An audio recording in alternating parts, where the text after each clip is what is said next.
Hello and welcome to episode 13 of the Duck Legs podcast. My name is Jared Aguilar. I'm a physical therapy student going to school in Austin, Texas. Yeah, I'm one of the co-hosts, one of the many co-hosts of this podcast. And here at the Duck Legs, as you may know already, we try to go underneath the surface of a lot of people that we think are quite badass to figure out what drives them, what gets their duck legs paddling hard. Why does that sound kind of sexy? I don't know. But hey, this week we got Dr. Aaron Perez out of Illinois. He's a badass physical therapist, recent, fairly new physical therapist. I believe he's like a year and change out on the field, just getting it, getting after it, grinding, hustling hard. He is the embodiment of PT 2.0. Shout out to Jeff Moore and Gene and so many others out there really pushing for what PT 2.0 is. If you have questions about that, please go stop this podcast now and go listen to Jeff Moore and all of those people behind that movement. But yeah, that's very inside physical therapy baseball right now. So if you're a physio nerd, that's the path you want to go down. If you're a hip-hop nerd, we got something for you too, because Dr. Aaron Perez initially wanted to be a rap star. So we're going to learn more about that. We're going to talk about his favorite Emcee, Homeboy Sandman, and his favorite album from Homeboy, The Good Son, along with the opportunity to hear Aaron Perez drop an impromptu freestyle, which all freestyles should be impromptu, but nonetheless, he rapped on the show, so you get that treat. Also, we talk about getting comfortable as a new grad physical therapist, him being featured on a Gary Vee, on the Ask Gary Vee show, self-awareness, authenticity, more on residency. Should you do a physical therapy residency or not? And the mentorship he got. Just a bunch of gems from the guy about mentorship and residency, as was just stated, and then back to hip-hop. Well, so we covered a large span of physical therapy and hip-hop on this episode. And if you're a nerd, if you're a physio and a hip-hop nerd, this episode's for you. Also, shout out to pigeons. Pigeons, the bird, gets a lot of love in this episode. Hashtag you're the pigeons. So, yeah. Without further ado, I'm gonna shut up and let Aaron Perez serenade you with his freestyles. Peace. Hey everyone, welcome to another episode of the Duck Legs podcast. We are here today with Dr. Aaron Perez. I prefer to be called Aaron, but I'm going to call him Dr. Perez throughout the episode. Yeah. To annoy him. Welcome, man. Thank you for coming on. Thank you guys for having me. Yeah, no problem. Appreciate it. Yeah. So I'm on this call with my two buddies here. Jared, do you have any questions? I got so many questions for Aaron. Yeah. I'm honored that he can join us today. Yeah. And I just want to talk to him only about Homeboy Sandman. Yes. I'm happy to talk about any kind of Homeboy Sandman stuff you want. Favorite Homeboy Sandman album? The Good Son, hands down. Okay. I got into Homeboy Sandman a few years ago. It was like my sophomore year of college. I don't know what year, like maybe 2011 or something. And I know recently he's been coming out with a lot more albums. I haven't listened to all of them a ton, but The Good Son is one of my favorite hip hop albums of all time. Yeah. He's just ridiculously lyrical. And oh, absolutely. And it's not even like when you think, oh, he's a conscious rapper and you're just going to be bored. He's going to be talking about all the ills of society. No, it's just super strong, and you never get bored at all. At least I don't, listening to Homeboy. No, I love Homeboy Sandman. His style was just so different, and he was kind of weird, to be honest, but he was cool with being different and being weird, and that drew me to him a little bit. And then if you search in YouTube Homeboy Sandman Freestyle, one of the videos, I think it's called Live at J Records or something like that. And it's a 10-minute video of him just going off, amazing. And I love watching people freestyle, and when people are really just going off the top, and you can tell. But I still just spend hours watching people freestyle on YouTube because I have You get sucked a into horrible that. problem with procrastination, and that's what I like to do. So Yeah, Tyler's just over here shaking his head because he's such a great freestyle rapper. It's like, battle with anybody. I'll battle with anybody. Yes. Battle rapping is definitely one of those dynamics that I am like, what's going on here? But I have to keep listening to it. Like, I'm like, I don't even know what's going on. This guy is like in this man's face and he's not doing anything and they're just going back and forth. Yeah. Just going at it, dude. Yeah. Have you ever participated in the art of freestyling, Aaron? I have many times in college. Now, I'm not saying that I'm good at all. However, I've definitely participated. I've even been in rap battles, even formal rap battles, like pay to entry rap battles, and I've lost at the same time, I'm pretty sure. Yes. Yeah. No pressure, but you were the first guest to rap on the show. So would you mind doing that? Oh no. We don't have a beat prepared for the guy. Just straight acapella. You got acapella, just yeah. We need you to go 10 minutes, homeboy style. Oh God, I don't think I can do that. The topic is healthcare. Healthcare. Yeah. Let me think. You gotta give him a beat. You gotta give him some. I don't can you do the straight like Modest Yahoo, you know how he's like the beat box. There we go. Is that it? Yeah. That's the weakest You just got beat 4 ever. bars of the weakest beat. All right, how about this? We'll just go a cappella. How about we're chilling here on the podcast with the duck legs, on the grind, trying to find our own path to success. Along the way, better believe gonna be much stress, but gotta embrace the suck, man. Shout out to Jeff and the other mentor, Jean Chirac abroad. Ever since I was a youngin', I could rock a crowd. Man, I'm just trying to make my mama proud. And when I'm done, man, y'all better holler loud. Cause I'm just having fun. I feel like I'm 21, but I'm really 25 and I just do it live, man. I don't shuck a jive, just kick it off the top and I don't stop till the clock done tick-tocking. I'ma keep spitting hot and whatever comes to my mind, freestyle all the time. At the drop of a dime, at the drop of a hat, man, I do it like that.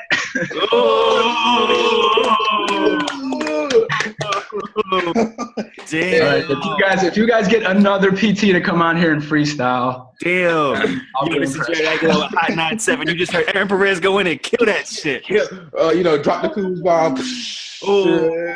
Bombs everywhere. Tim Westwood style. Just Tim Westwood. Wait. Hot 97. You listen to Duck Legs Radio. That was Aaron Perez on his hot freestyle. Oh my God, this is hilarious. That's at least a milli right That there. was At awesome. least a milli views from That that. was awesome. That was great. No, yeah, Great. Dude, I'm pretty sure I just rhymed with Chirac abroad, which in itself is like a feet. Yeah, as soon as I heard his name come up, I was like, what's he got here? Where are we going from here? Teach rock abroad. It's almost like orange. Like you can't get anything wrong with it, but Eminem somehow did it. He just made up words. That's what you got to do sometimes. Just change the syllables to make them rhyme. Aaron just made Chirac abroad sound like the most hip hop word ever. Now it's like a fancy shoe. Now everybody's gonna be buying. Hey, you got the Chirac bras, man? Yeah. Oh, you got them 09 Chirac abroads? People are gonna be like looking up, like who's Chirac? Who is that? They need to look them up. They need to find out about Uptalk Media, dude. Yeah. We literally just made him buy another $10 million. But man, that wasn't good freestyling for like, oh, he's a physical therapist and he freestyles. No, that was good on any level. Yeah, I'd put Aaron Perez up there. I'd watch him battle. That was like Homeboy. Damian Lillard. Yeah. You guys are being way too kind, but I appreciate it. And when you guys gonna go? You put me on the spot. Not now. Not now. Nah, I'm it's too early in the morning. I know I'm gonna get started with my rapping until 12. Yeah. Make excuses. It's all good, man. Certainly not gonna follow that. I have to really start working on my freestyle. I think all of us are definitely gonna have to put in some reps now. Oh, hey, when we're at CSM, we'll get together and when it's not recording, I think everyone would be more free to answer themselves.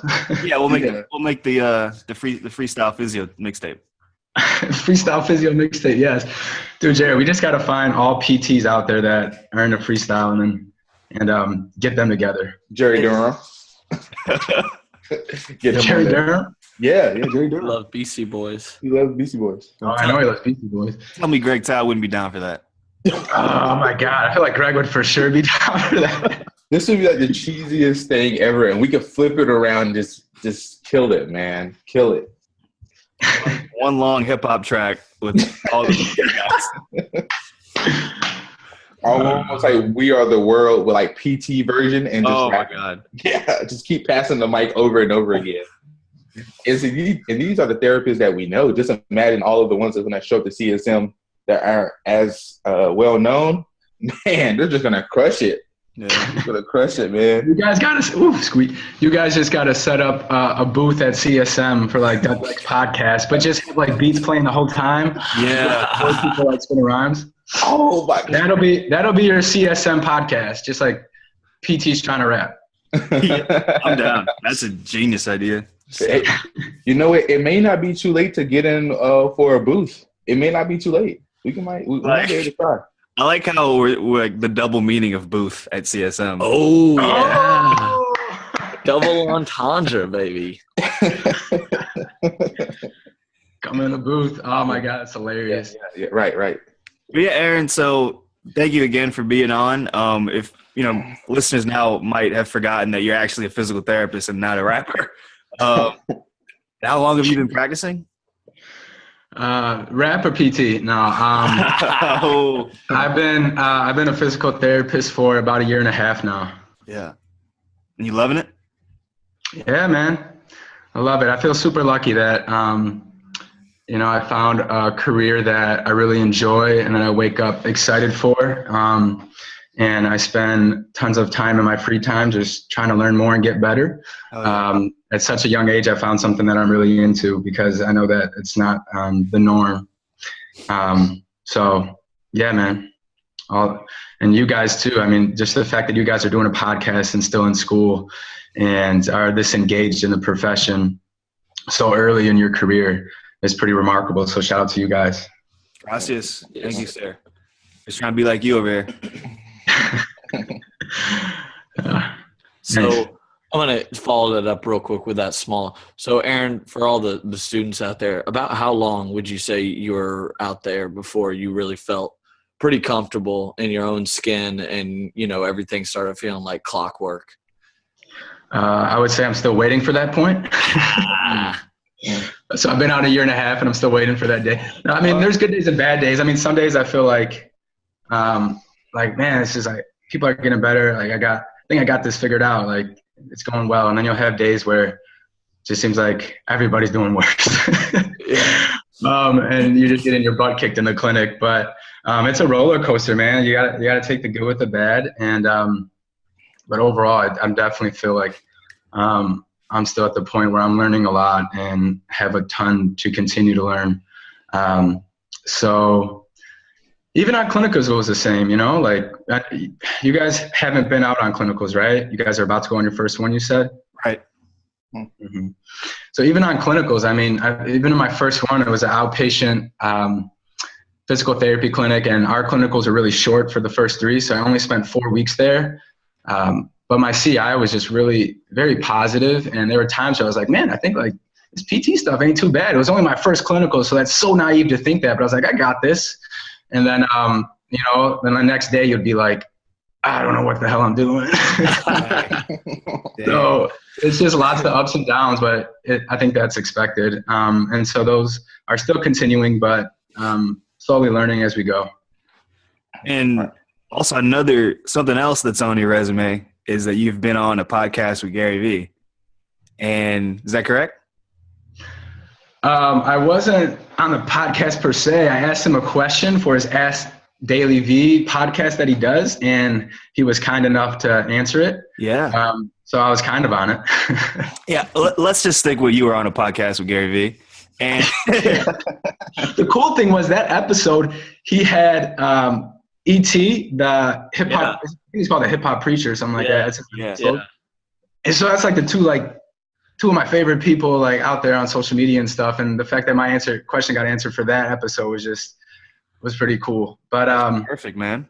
But yeah, anyway. So I guess I was on the podcast with them. Yeah, and I wanted to touch on that because you talk about learning the ropes of PT and every day being different and just working with your passion.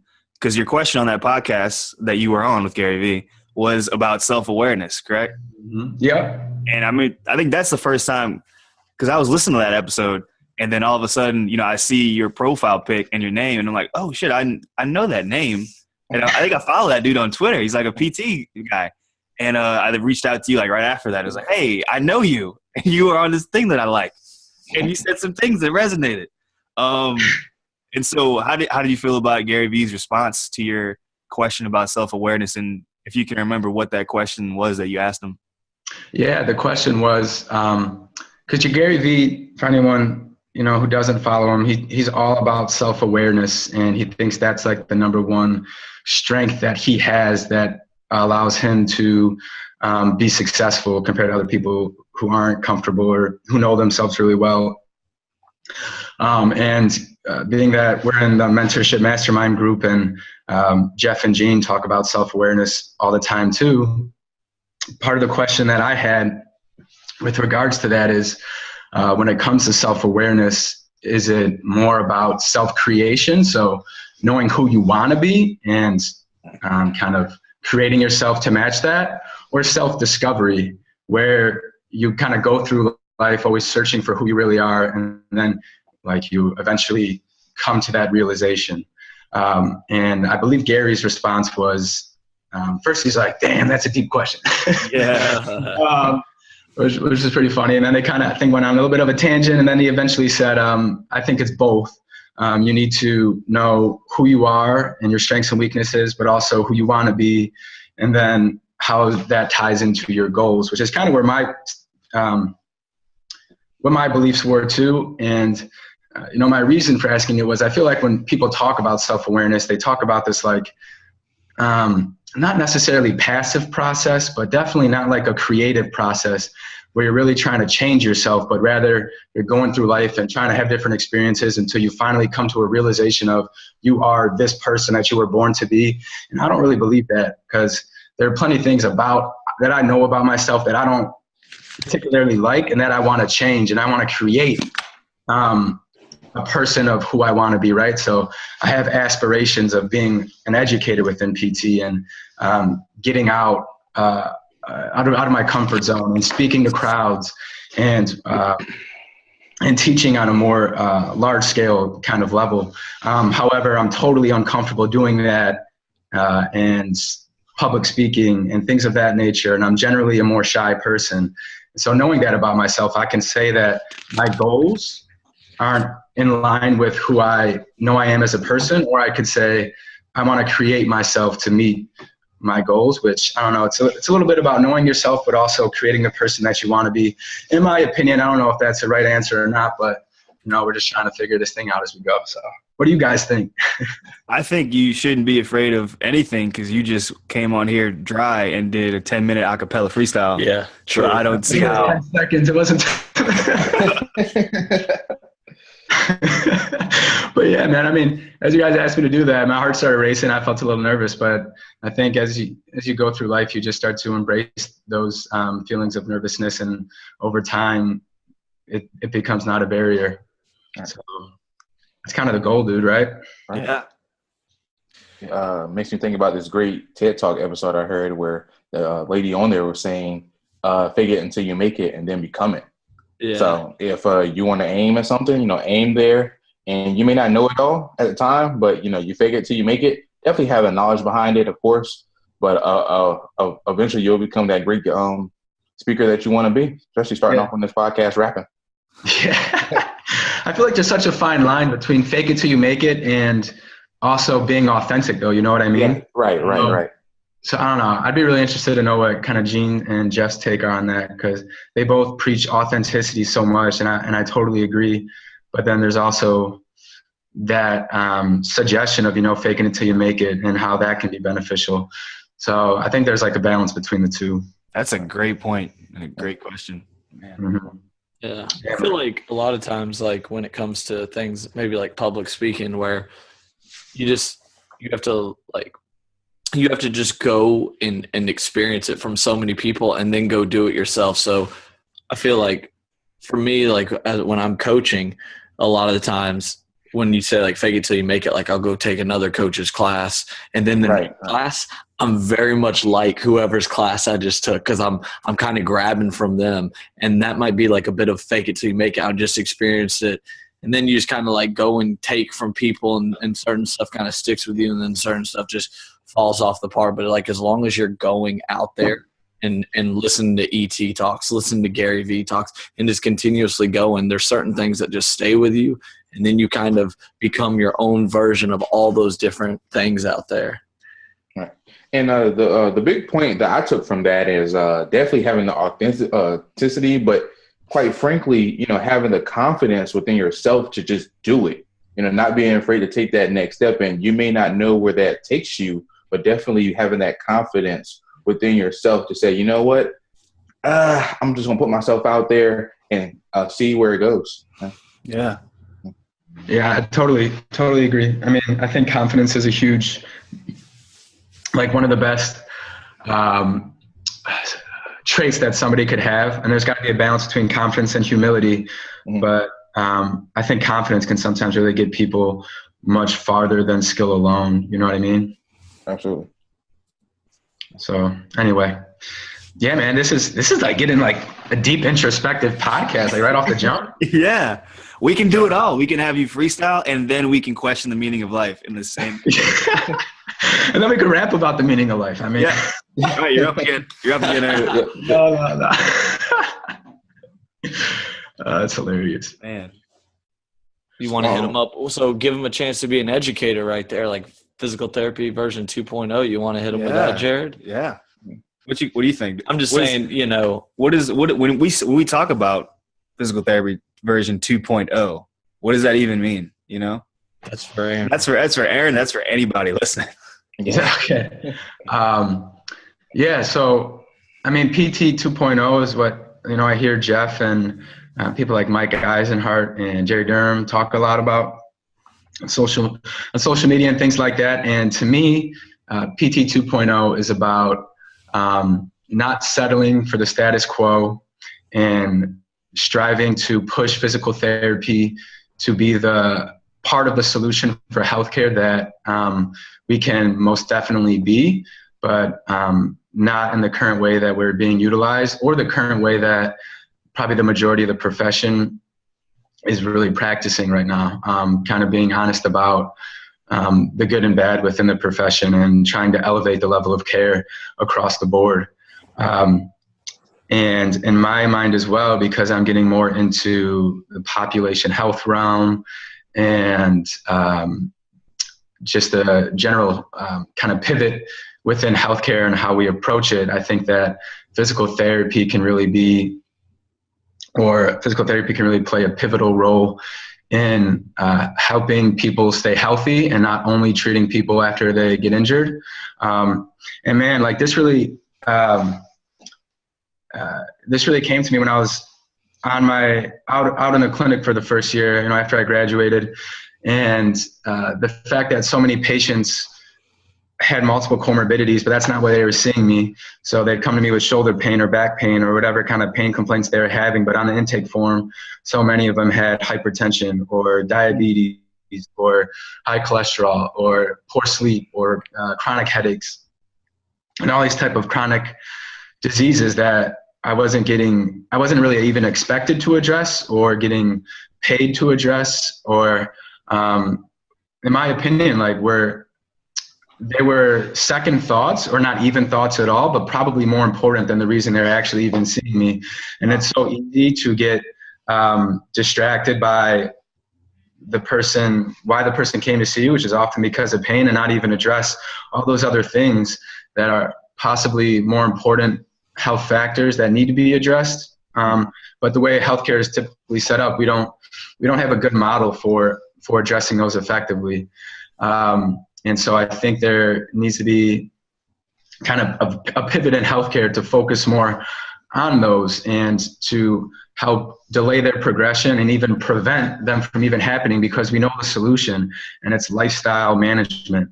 And it's staring us right in the face, but it's definitely not easy, because all the wrong choices with regards to lifestyle are even more in our face on our day-to-day basis, because our society is just not generally healthy. And damn, I'm going on a massive rant right now, if you can't tell, right? But That's what we want.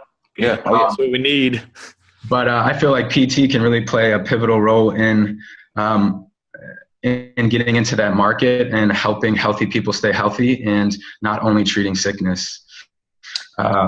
So that's kind of what I'm most jazzed about lately. And people like Mike Eisenhart and my current boss, Mike Riley Jr., and Jerry Durham, and everybody else out there talking about it, Jeff Moore, and just everybody in the profession talking about it have really inspired me over the past year. And that's kind of where I want my career to go next. Yeah.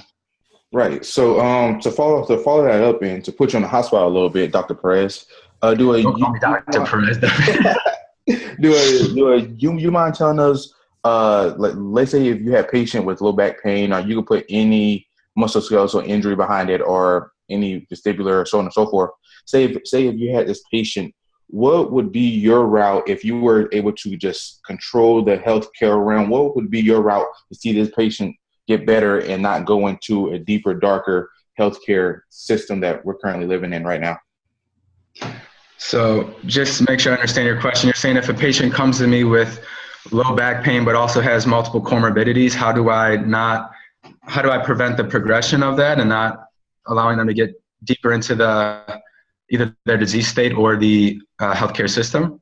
Not necessarily. I guess what I'm saying is that there is a patient out there who has low back pain, and in your healthcare system, what would they do with that low back pain? So would they come see a therapist first? Would they go see someone like Mike Eisenhart or someone, movement specialist, so on and so forth? I got you. Yeah. So I guess that comes to like the question of where's the entry point of care? Correct. For that person with low back pain. And it's a good question. I'm not, I think physical therapists are skilled enough to safely and effectively manage a point of care entry in the healthcare system. And with regards to low back pain, we know that the majority of low back pain are nonspecific musculoskeletal pain that are not serious in nature with regards to like more I can't think of the right word, but not like life-threatening, right? Right. Yeah. Or, not life-threatening, and something that can be managed conservatively. And so getting them to that conservative care provider more quickly rather than longer, we know, is also more effective. Research studies have shown that. The earlier we can see somebody in their episode of pain, the more effective we can be in helping them. So, of course, I'm biased because I'm a physical therapist, but if somebody's got low back pain, I think physical therapy is a great place to start. But it doesn't necessarily have to be, and I don't think that'll necessarily be the case, for some time. But even primary care providers, if we can help educate them in triaging those patients and using things like maybe the Start Back tool, which I've heard can be really helpful for deciding where a patient with low back pain maybe needs to go in the system. And really the patient with low back pain may not need any medical care, and they just need some general reassurance and advice that, there nothing looks like serious is going on. They don't need an X-ray or an MRI. And they, can take some maybe over-the-counter pain medication in the short term for some minor pain relief, show them some simple stretches, but just general advice to keep moving. And I think that'll hopefully resolve most of the low back pain out there. It certainly helps me when I get low back pain. So what do you guys think? Ooh, Tyler's got some heated opinions on this. Oh man. Yeah. I've got a lot of heated opinions. Something along the lines of what you got going on. I can't wait for the day that the public understands that imaging isn't what they thought it was. Mm-hmm. Because right now people are just so quick and they get so worried about that kind of stuff. I really think that you better have a quick access. I think physical therapists need to be on their game, and there needs to be quick access to each and every one of them in the short term, and just everything kind of like you said. And last thing is that movement that you were just talking about, Aaron. It's just like people really underestimate how much better their back feels just from, hey, how you doing? Have you been sleeping? Okay, well, let's get you walking again, and let's see if it feels better. Yeah, man, I agree. I think that encouraging people to embrace movement is helpful, not only for their pain, but also for so many health indicators that that person may be presenting with. Sometimes it's always it can sometimes be a tough sell though, because the sedentary society we live in, movement isn't always prioritized or enjoyed by most people, or even sometimes considered important. So telling a person that they need to move more, which they may not have been moving much in the first place, and that'll help their back pain. I don't sometimes be a tough sell. I'm just trying to be the devil's advocate and give you a hard time, I guess. But but no, overall, I totally agree. And the other thing is too, a unique experience I've had during the residency I did after I graduated, and even now, once a week for my entire career so far, I've had the fortune of spending a few hours with currently a sports medicine physician, and during the residency I was with an orthopedic surgeon, just during their office hours and watching them work with patients. And I have several examples of when patients come to that doctor with a pain complaint, and this is typically not back pain because they're not spine doctors or not spine surgeons. They're sports med or orthopedic, usually peripheral joint pain. Mm-hmm. However, even there, people are often demanding an MRI or X-ray. Like it is so such like a concern for them, and they really think that that's going to be the thing to show them. So I totally agree. We need to educate the population on, imaging might not tell you what you think it does, and it can be super helpful to rule out some bad things that we want to make sure you don't have. However, for non-specific musculoskeletal pain, it might not be, it might not give you that much information as you think it might. But man, I have some empathy for the doctors who deal with those, who have to interact with those patients, because as a physical therapist, patients certainly don't come to me expecting or demanding an image because I can't order it. And they seem to know that. However, when they know the doctor can order an image and they're almost expecting that as part of their visit, it's tough sometimes to tell those people no. There's just another piece of the puzzle that I've gained a greater appreciation for. But yeah, man, we totally need to educate the public. So I agree with you. What do you have an opinion on what's the best way to do that, to educate the public? Is it through your magnificent freestyles that you just have to go to every door? I'm thinking, man, maybe I need to. Maybe a PT Physio podcast needs to just come out and just be like freestyles about patient education topics. Yeah.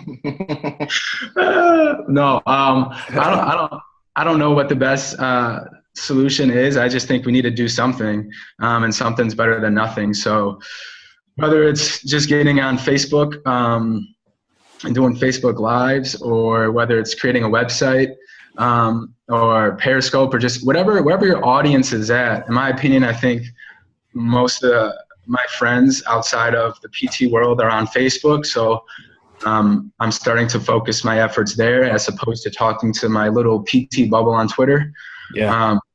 And get out more that way. And also just getting in person, putting on community events. It can be super helpful. And not only is a more intimate setting where you can actually interact with the person more and answer their specific questions, but if you host it at your clinic, it brings them to your point of care, and they could kind of see what kind of cool things you have to offer. So that can be really helpful, and provide them the value of physical therapy while you give them some patient education. So I haven't done that too much in my career. I did it once during residency, and had the first time I did it. You guys, I don't think we're in the mentorship group yet, but I posted a picture of my attempt at community patient education. I did a talk on injury prevention for soccer players because it was an area of interest for me. And I marketed to local coaches, high school and college, as well as like athletic trainers and things like that. And had the first session on a weeknight, and nobody showed up. Ooh. And so I took a picture of nobody there and posted in the mentorship mastermind group for some encouragement. And that's exactly what I got. So that's awesome, man. That was pretty cool. And then the next day, I got 2 people to show up, which was cool. One of them was my coworkers, but it's all good. That's, I mean, yeah. At least you're out there making the effort, and that's what I think we need to do more as a profession. So, yeah, regardless of who shows up. Yeah, man. Before we went on break, you were speaking about your different mentors, or sort of kind of your path to get to that 2.0. I want to take a step back and just really highlight some of those mentors. And the buzzword right now is mentorship, right? So, talking about that a little bit, and then with you being such a young clinician and going through residency and going through these different kind of mentorship groups that you're in, can you talk about how those mentors have shaped you early on in your career, and where do you see them allowing you to take the next level to potentially, take on a mentee or continue to go down that path that you're on now to clear success, not only in the rap game, but as a because mentorship is pretty hip hop, right? It's pretty dope. Right. And see, every great MC always talks about sort of kind of the person that molded them and taught them how to rap. So exactly, this would be exactly that apprenticeship that that great segue of combining hip hop with health. I mean, you look at Drake, Lil Wayne, you look at Big Sean, Yeezy, Yeezy and Yeezy. It's really Yeezy and Yeezy. Yeah, right. Kanye was his mentor to Kanye. That's how. Yeah, right, absolutely. Yeah, exactly. I have no idea who's mentoring the Kanye of today, but he needs to get a mentor. Yeah. I don't know. I think, whoever's Kanye's mentor is now has a lot of work to do. Absolutely. I shouldn't say that, but no, I mean, I miss the old Kanye. I'm just bitter because I miss the old Kanye. Me too. No, but so I mean, I feel like I've been lucky in my career so far. Even in clinicals, all my CIs have been pretty awesome and really good examples for me to aspire to be and to embody a little bit. My last clinical instructor, shout out to Brig Woods. I doubt he ever listens. I don't think he's on social media or anything like that. At least I can't find him, but he's a PT out in Arizona. But he did a residency from USC, the ortho residency. And so that was my first residency trained clinician that I had worked with. And I was just amazed at,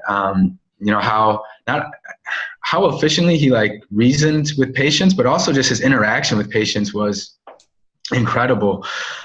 He was such a good people person and made people feel at ease, kind of no matter their personality or no matter the situation. He could adapt his style to fit them.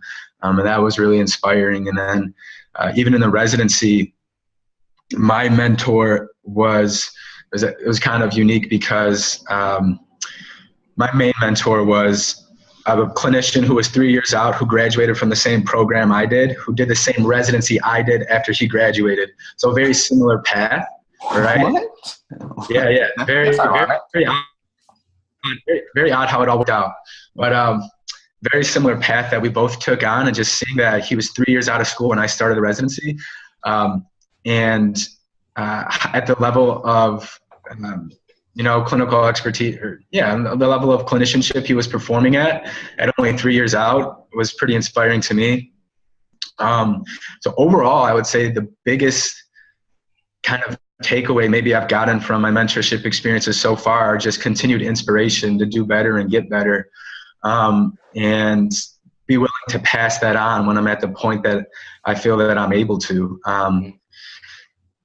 Just like I've been receiving throughout my career so far, and even the location I'm at now, I kind of chose the job that I'm at because of my direct supervisor and the inspiration that I got from talking to him and just seeing the way that he interacts with people. Shout out to Mike, is pretty inspiring. And so, and something that I want to emulate. I'm not sure that when we hear like Jeff and Gene talk about mentorship, they had done those Facebook Lives in the mentorship group recently. Right. And the kind of mentorship they had talked about, I'm not sure I've ever truly experienced that level of mentorship yet. I think it's been more like, I forget the levels of mentorship that Gene had mentioned. Were you referring to the highest level of mentorship? Yeah, the highest level of mentorship. Investment? Yeah, I guess it'd be investment. Yeah, I'm not sure I've like truly totally gotten to that point yet with any particular person. However, the different forms of mentorship that I have experienced are still incredibly valuable, and definitely a benefit to doing a residency. But there's definitely other reasons to do a residency beyond just mentorship, though. And I think that that's the number one reason people say they want to do a residency. But I would encourage people to think of other reasons, because you certainly don't just need a residency for the mentorship. Or that's not the only reason to seek one out. And you can get mentorship outside of a residency as well. So the only reason I say that is because I remember when I was first doing the residency, I was on a call with some current DPT students that my program director asked me to join in with some other current residents. And he asked all the current residents, what is the reason you chose to do a residency? And literally all 5 of us said mentorship. And it just he had to stop us. And he's like, all right, guys, I get it. Mentorship is great, but like, give me another reason, because there's so many other reasons. And it just kind of was like an eye opener for me. Like, you know what I mean? Mentorship's just becoming too much of a buzzword to me. You know what I mean? Right, and right. You gotta think of other reasons for seeking out the position that you're seeking out. Mm-hmm. So what are some other great reasons to choose residency besides that big buzzword? Yeah. So the opportunities you get through a residency are pretty remarkable. Like, I got the opportunity to do some teaching, which was an important goal of mine. So I gave a 1-hour lecture to some physical therapists in Pennsylvania at a 2-day symposium that St. Francis University hosts every year. So that was pretty unique. Then I also taught an elective sports class to some DPT students with one of my co-residents. And that was a 6-hour day of lecture. I think it was 6 hours, maybe 4. Yeah. But it was pretty fun. It was a lot of work to prepare, but it was interactive, and it was a small group setting. So it was a lot of fun, man. I love interacting with PT students, and I love teaching. So I love those experiences. I mentioned interacting with this orthopedic surgeon every week for a few hours, and seeing how he interacts with patients and the challenges that they have compared to the challenges that we have, and how effective communication can really elevate patient care between referring providers. And then I think the biggest benefit that I got from my residency experience, and I think it will vary for everyone, but really forming relationships with not only the mentors, but the other people within the residency. So your co-residents, I became pretty good friends with one of the co-residents nearest to me geographically, because it's a multi-site residency. There's another kid, similar situation to me, just out of school, new grad, and going through the residency. And we would collaborate a lot and talk about the things we were learning, and work together on weekends to refine techniques. And we went to the sports section annual conference, the sports concept, team concept conference in Vegas. And I remember we had a red-eye flight home, and it was an exhausting trip just because you're at the conference all day, and then it's Vegas. So of course you're going out after, and there's little sleep, and then you get a red eye home, and literally we had like a 3-hour drive from the airport back to where we were living. And the whole time we were just like debating shit that we had learned during the conference, even though we were freaking exhausted. And so just like when you're surrounded by people who are that engaged, it makes for a really awesome experience. And to start my career that way and to gain a friendship with somebody who is so motivated, and just to have somebody in your contact list you can reach out to when you feel you need some help or some encouragement is super, super valuable. So that was probably the number one thing that I feel like I got from my residency. So shout out to Pat. Hopefully he'll listen, but he's not like me where he's super all over social media and stuff. So I'll probably have to like. You just tell him you dropped a hot 16 and he'll come check it out. Yeah. Exactly.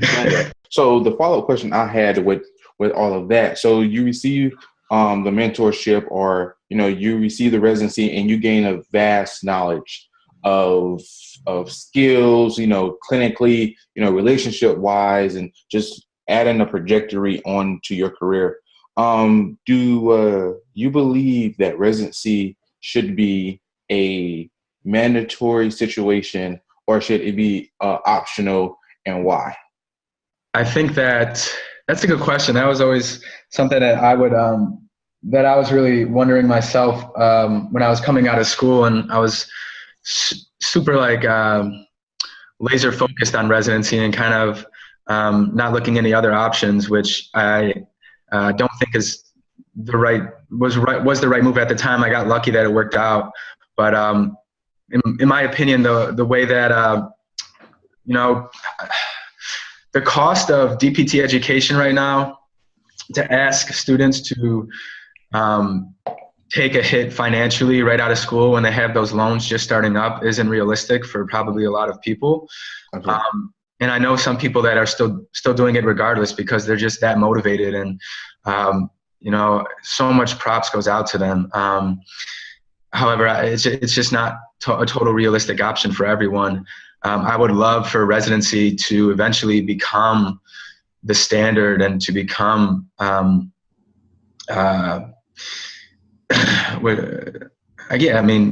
was the word you used? Necessary, I guess, or required. Because I think it can be super beneficial, but it's certainly not totally necessary for people to become a great clinician or to have a fulfilling career. Right. And it's certainly not realistic at this time point. So there needs to be some significant changes within the way DPT education is currently taking place for that to happen. However, you know more about this than I do, Dy'mire, but being a South College DPT student yourself, South College is kind of paving the way for that to happen. The fact that their tuition costs are much reduced and the time they spend in school is reduced, allows, I believe, like the last graduating class, like 80% went on to residency or something like that, I heard John Child say. Yeah, absolutely. So they're paving the way, man. And, maybe that gives me hope that it will become kind of the standard in the future. And hopefully that will totally just elevate the level of care throughout the profession, starting kind of from the ground up with new grads, which is pretty cool. Right. Absolutely. And I believe if we want to begin to foster a change in mindset, if it should be residency or not, then we have to first start at the entry point, right? So we want to we always talk about not wanting to necessarily treat that patient at the end, but necessarily like get them at the beginning before they go through the healthcare system. And the same thing with to residency or not to residency, right? Meeting that change and saying, hey, if we can cut tuition, if we can, lop off a year and stick a residency in there that's completely optional, then, why not do it? So definitely. Mm-hmm. Yeah, man, totally. I was going to completely shift gears and ask Aaron about his childhood a little bit, not going too deep into it, but just talk about how whenever you were a child, we all had, I know for sure I did not want to become a physical therapist. It was going to be like Superman or some arbitrary like superhero, right? Transformers, whatever you want to call it. So if you had a chance to choose between your childhood professional career and your career that you have now, what is it, and why would and which one would you choose? I think you guys already know the answer. Yes, we do. Yes. Dude, I wanted to be a rapper for the longest time, even like into college years. Mm-hmm. And I never launched the motherfucker. I never did much about it. But it was always kind of just like I wouldn't say a passion, but definitely, I guess, more of a hobby than a passion. But I was super into it from a young age. And, hip hop was so universal, by the time I was growing up, that lots of people were into it. But the area that I grew up in, it wasn't necessarily like, it wasn't like everybody was listening to hip hop, but that was the most popular music. And I'm not exactly sure what drew me to it so much, but I just loved it from a pretty young age. And where'd you grow up?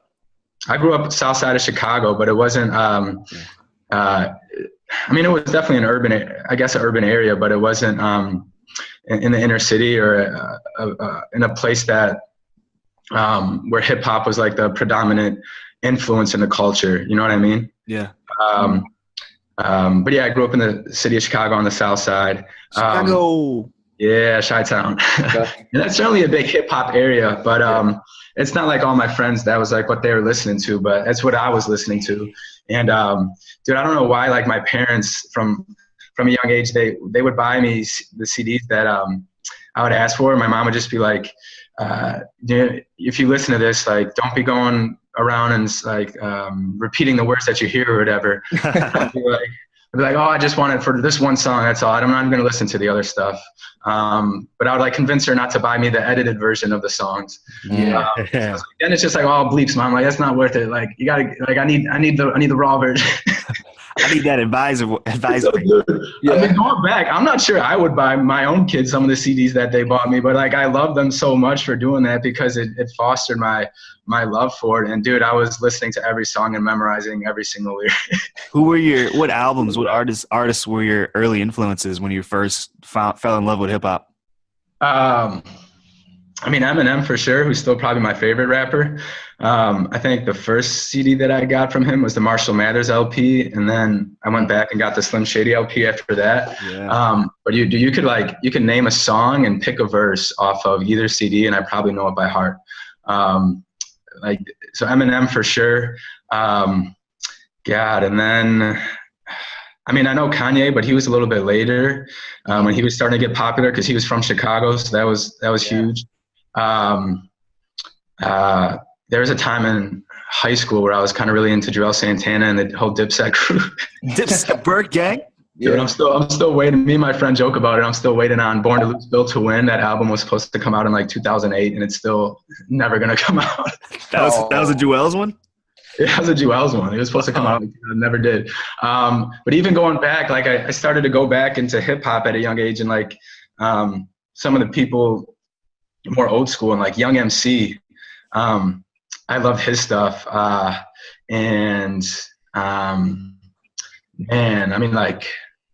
Tupac and Biggie, obviously, Nas, and it just continued to spawn from there. And lots of people kind of more underground that other people may not have heard of, but yeah, man. So anyway, this is kind of going on a tangent, but I wanted to be a rapper for the longest time, and then I luckily chose PT out of high school.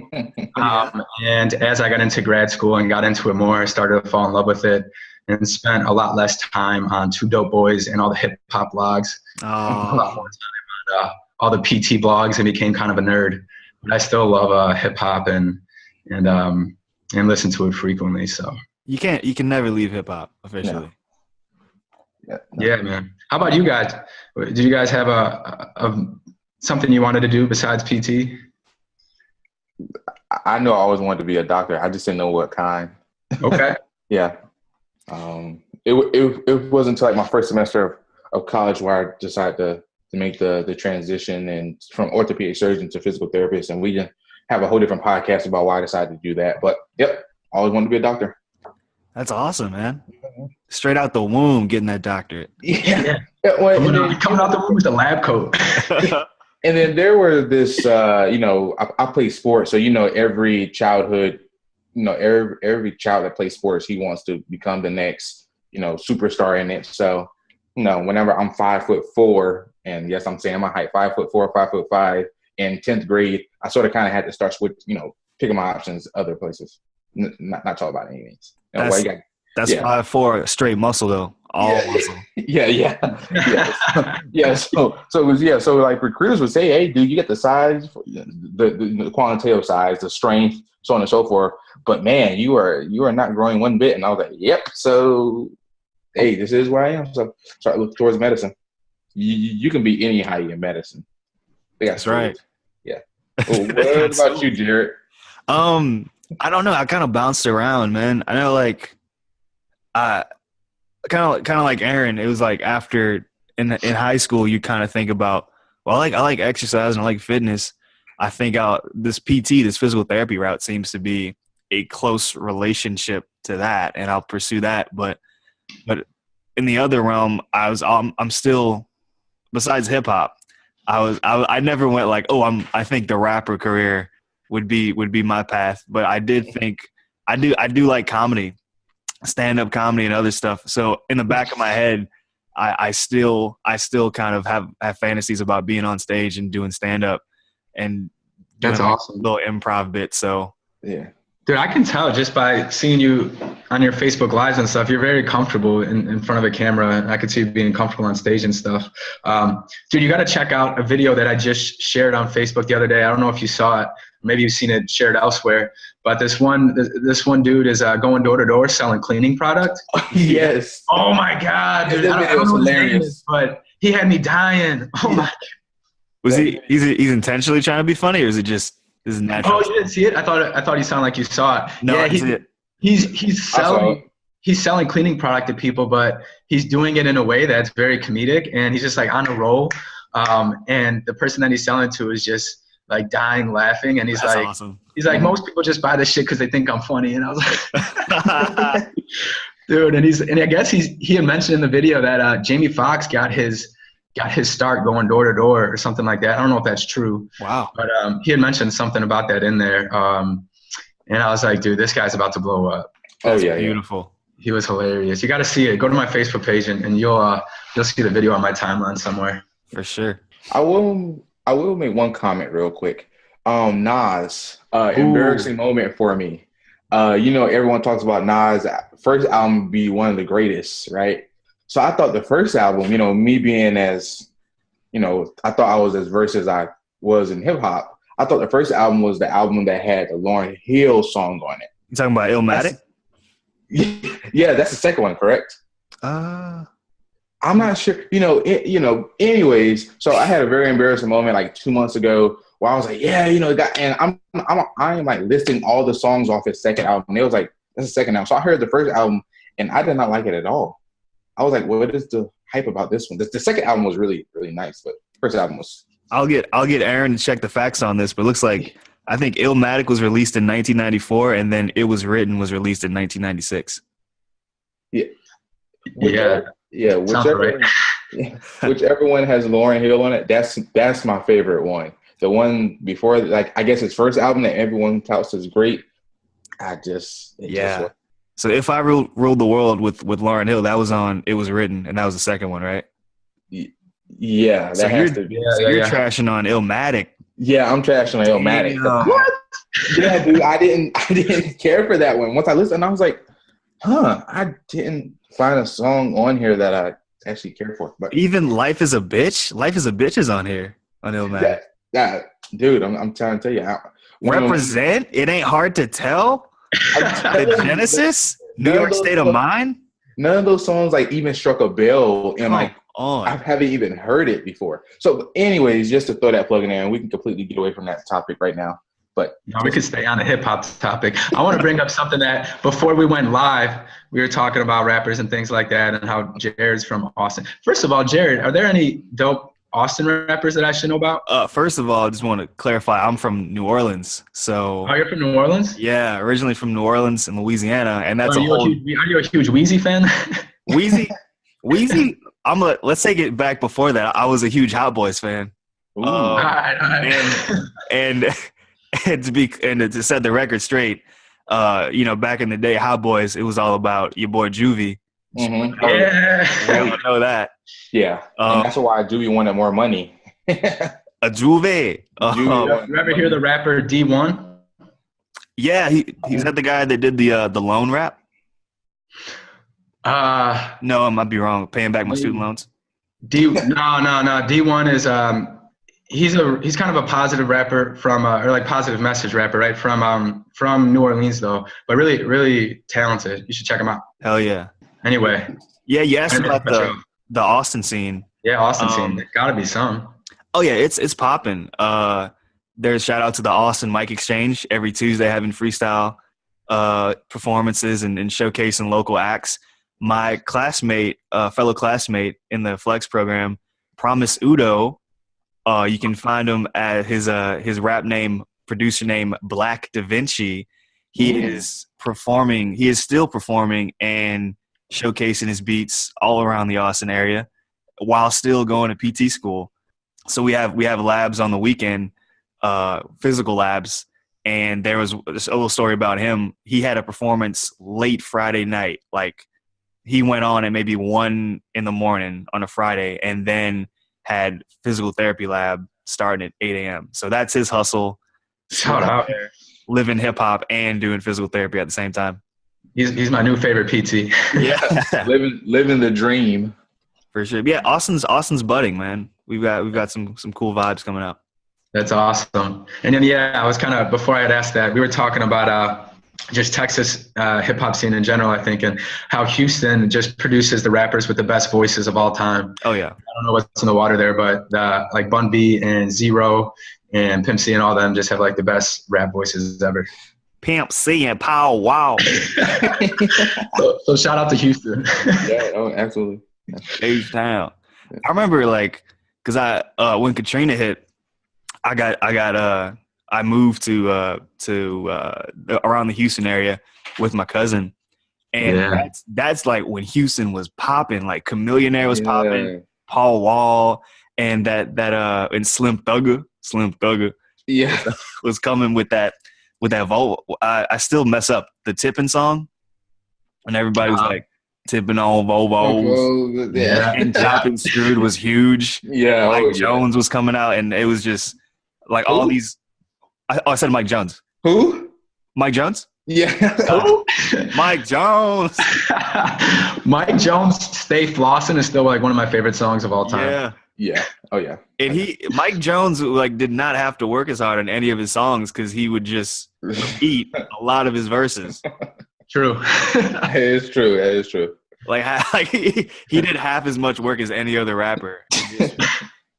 But it was so cool to be in Houston and see that like their scene popping off. Man. That's what's up. What's your favorite style? Like what's if we want to go by regions, where you looking at is like, man, that besides Houston is like a good style of flow. I like a lot of different styles, I guess, but I mean, like the Midwest kind of started that with Bone Thugs and Twist and all that, started that fast rapping. And I remember, growing up trying to memorize that stuff and trying to rap it. So I thought the fast stuff was super cool. And actually Eminem, if you know a little bit about his history, that's how he kind of started out. He thought rapping fast was like rapping good. Right. And so that's what he tried to emulate. And then he, found his own voice. But I mean, the Midwest is awesome. Detroit and Chicago have huge hip hop scenes. Yeah.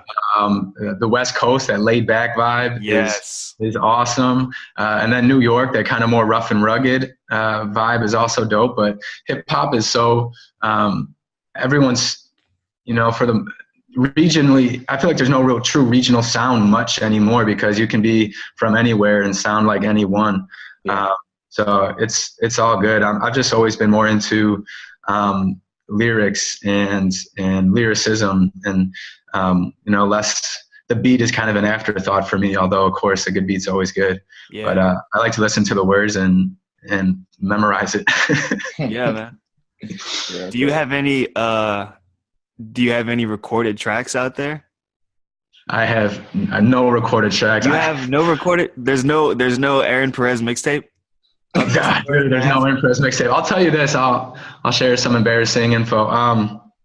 Well, there's actually one video, a YouTube video promoting PT, which I guess is cool to share, right? But we had a class project in PT school that the assignment was you had to do a 1-minute elevator pitch promoting PT, why people should get PT or what PT is. And of course, I was like, dude, let's make a rap with my partner. Hell yeah. So the scene is like my friend has low back pain, her butt hurts, right? And I'm asking her if she's been to physical therapy before. She says, I don't know what that is. And then we jump to another scene where we got a beatbox playing this. Yeah. And then I just do this like pretty corny rap, but it's still pretty hilarious. And so it's about a minute long. I think if you search PT Baby rap, you might find it. It's over Ice Ice Baby, hence the name PT Baby. Beautiful.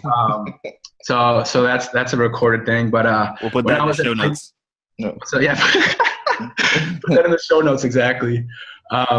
When I was in high school, I was serious about. I was like semi-serious about this PT or rap thing, and really wanted to pursue it. So my friend came over.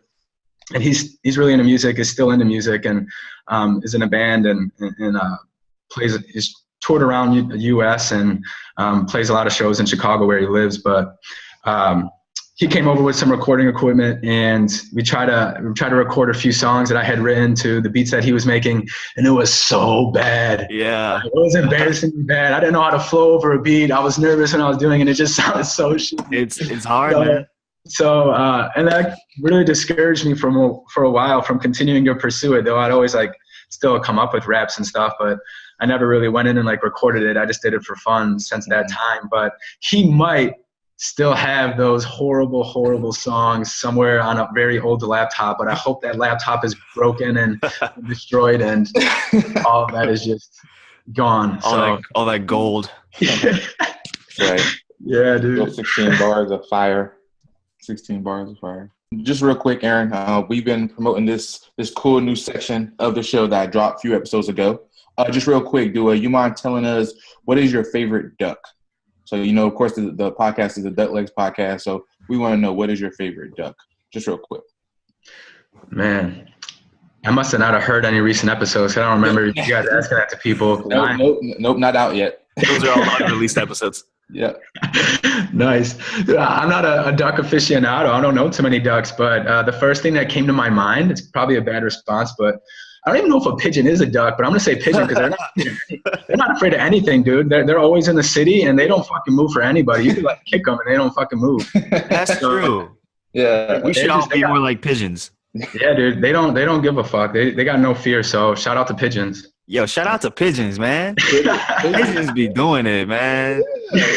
They'll move. That's my new mantra is be more like a pigeon in 2017. Yeah. Yeah, absolutely. Hashtag year the pigeons. Dude, what's I don't know, when you just started talking like that, you remind me of this podcast that is completely non-PT related that I recently got into. I don't know if you've heard of it. It's called Jesus and Mero. Have you heard of that? No, I haven't heard of that. Dude, you got to look them up. You would love it. It's very like, there's just two dudes from New York who just talk about like pop culture stuff, but they're like the funniest. They're the funniest dudes ever. Jared, and Dy'mire too. I'm pretty sure you guys would love it. That's awesome, son. That sounds cool as shit. That's exactly how they talk. What's hilarious? It's like offended like every New York listener. Son, it's cool though. Yeah, cool. Yo, they said on the best thing is they said on an episode that they recently got an email from some teacher in like a foreign country that he's using their podcast to teach his students English. That's awesome. So they're learning like the urban slang New York version of English. That's beautiful. Yeah. Oh my God, it makes me so happy that people are doing that. You too. Oh my God. Foreign kids somewhere. Jesus and Mero, you should check out their podcast. You guys have any podcasts that you listen to that are not PT related? Man, I'm huge on Star Talk with Neil deGrasse Tyson. That is. Never heard of it. That is a dope podcast. Go ahead. I would say if you like Neil deGrasse Tyson and sciencey stuff with some random comedians that are on there too. Sounds good. Yeah, man. Yeah, I listen to some Tim Ferriss stuff. I love Tim Ferriss. Yeah, I listen to some Tim Ferriss stuff, and he brings on people that are just completely just way too smart for me to even listen to, and he just gets them talking, and they just go back and forth. But before this episode, shuts us off of Zoom, Aaron, we want to give you a chance to allow people to get in touch with you as much as they want to. So do you mind dropping some Twitter handles, some emails, or whatever you feel comfortable with dropping, just so people can get in touch with you and ask a little bit more about quote unquote mentorship and residency and just your hip hop, bars and where I can download that mixtape. Yeah, right. Do you mind just speaking about that? Yeah, I see I got about a minute left. So real quick, you can find my Twitter is @AaronPerezPT, and my email is AaronPerezDPT@gmail.com. You can look me up on Facebook too. Those would probably be the best places to reach me. And before this time ends, I just want to thank you guys for having me on. I started listening to PT podcasts about a year or so ago and have been like a loyal listener to many of them, and always thought it'd be a cool career moment to be relevant or cool enough to get on one. And I don't feel deserving to be on this one now, but I'm just lucky enough to know you guys in the mentorship group, and you guys are cool enough to ask me. So I'm humbled to be here and join you guys on this, and it was a lot of fun. So you're going to be on many more. Yeah. You're going to be all over the podcast scene. Let's hope so, man. Yeah. Thank you, Aaron. Thank you guys. Have a good one. Enjoy the weekend. You're the best, sir. We're chilling here on the podcast with the Duck Legs.